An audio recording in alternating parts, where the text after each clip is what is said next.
Sculptra versus Radiesse. These are the two heavyweights of the biostimulatory world, and today I'm going to talk to you about which is the best for skin rejuvenation. I'm Dr. Owen Thomas. I'm an aesthetic doctor in London, UK, and with my experience, and I've trawled through the evidence available, I'm going to come up and see if there's a clear winner for what is the best for facial rejuvenation. I'm going to talk about what these products do in detail, and at the end I'm going to tell you which I think is the best and for which indication.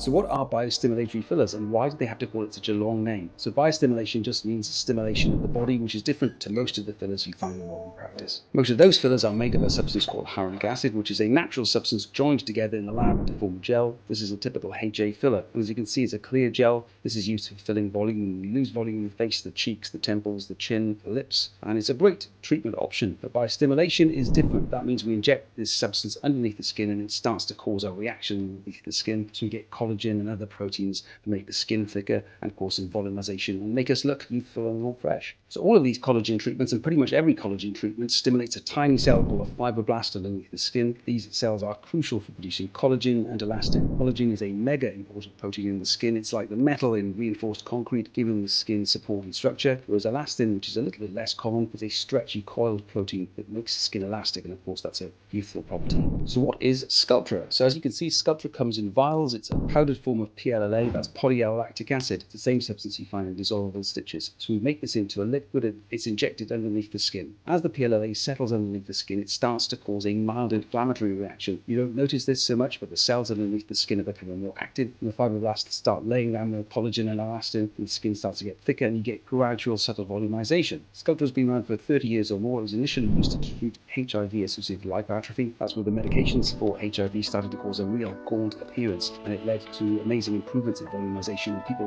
look much healthier again. Thankfully, that's not needed anymore, given the improvement in medications for HIV, and we now use it pretty much solely for aesthetic purposes. It's had a license for aesthetic treatments over the last 15 years or so. One great thing with Sculptra is that it's had lots of studies looking at facial rejuvenation. Even back at the end of 2023, there was a new paper looking at 150 people, and it showed a statistically significant improvement in volume. This was a placebo-controlled, good quality trial. Subjectively, the people in the trial were delighted. Skin radiance was more than 90%. Even skin sagging was about 85% of people saw a very significant improvement, and about 85 to 90% of people would have the treatment again, which says a lot. So what is Radiesse? So this is Radiesse, and as you can see, it comes in a syringe. It's white in color, and that's because the active ingredient is calcium hydroxyapatite, a little bit like bone. When it's injected neat as a filler, it's got a really high lifting capacity, so it's often used for jaw lines and chiseled contouring of the bones. But when you're using it for biostimulation, we don't want that, so we dilute it down with saline, 1:1, 1:2, depending on which body area, and then it can spread through the skin. It's got a slightly different mechanism of action to Sculptra in that the calcium microspheres, the tiny microscopic calcium spheres,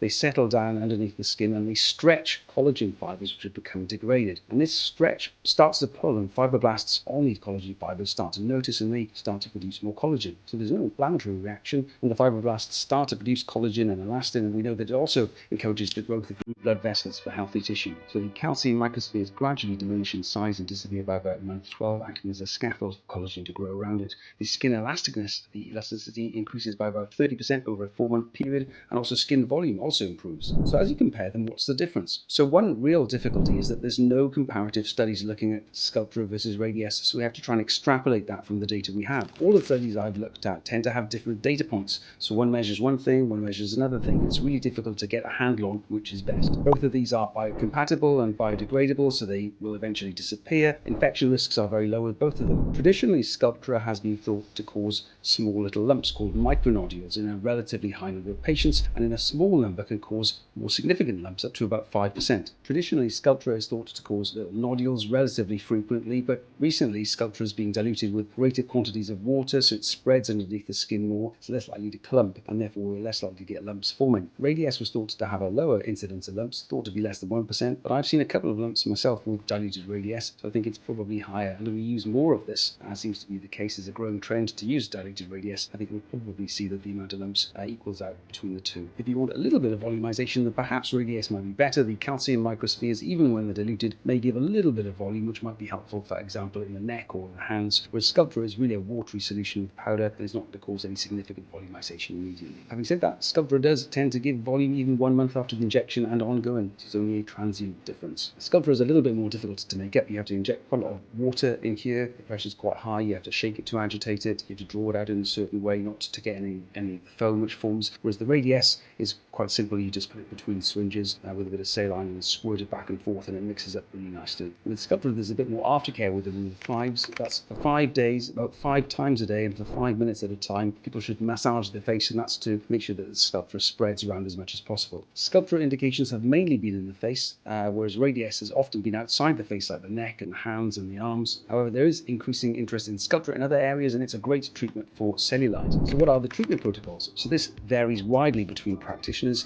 It's usually about 1 to 2 vials every 6 to 8 weeks. On average, most people I see have somewhere between 2 vials and 6 vials. It's unusual to use more than that unless there's really severe volume loss. And with hypotonic Radiesse, you're normally looking between 1 to 3 sessions depending on the treatment area, and that's spaced about 4 to 6 weeks apart, so they're quite similar. After the injection, you probably won't see a great deal apart from some slight volumization from the injections themselves, and the improvements are gradual. From about day 20, the collagen starts to be produced in greater quantities, and therefore from about 1 month onwards, you'll see increasing amounts of volume and improvements in skin thickness and quality. So ultimately, what is the evidence telling us? Which of these is best? So they're both very similar. Both Sculptra and diluted Radiesse, they inject particles underneath the skin, which then exert an influence on fibroblasts to increase proteins, the collagen and the elastin. This causes volumization for both of these. It causes the skin to be stretchier and look more radiant. So traditionally, we would use Sculptra within the face, especially if there's volume loss. And with Radiesse, we would tend to use this outside the face. That's the neck or the hands or the arms. Perhaps you might use Radiesse if someone has autoimmune disease in case there was more likelihood of lumps with Sculptra, but we don't know that's not the case with Radiesse. Sculptra's got much more evidence in terms of facial rejuvenation, but also there's no reason that hyperdiluted Radiesse wouldn't work in the face. There's been a lot of talk of Sculptra causing scarring underneath the skin, and a lot of surgeons have said that that causes problems with facelifts, but some surgeons have said that it doesn't cause problems with facelifts, and it's thought that perhaps some surgeons might be downplaying it because Sculptra might actually reduce the need for a facelift by improving skin quality so much. So at this stage, with no direct studies comparing the two, I would suggest that there's no definite difference between the two. Both of them seem to do very similar things. So it really comes down to personal preference of the physician, maybe some subtle nuances, but I think both of these are excellent treatments. So one great thing about both of these treatments is that they're producing collagen which lasts for several years, and the improvement is natural and gradual. So if you're really interested and you want more of a deep dive individually into each of these, I've got some great videos, so you can check these out here, and I'll see you in the next one.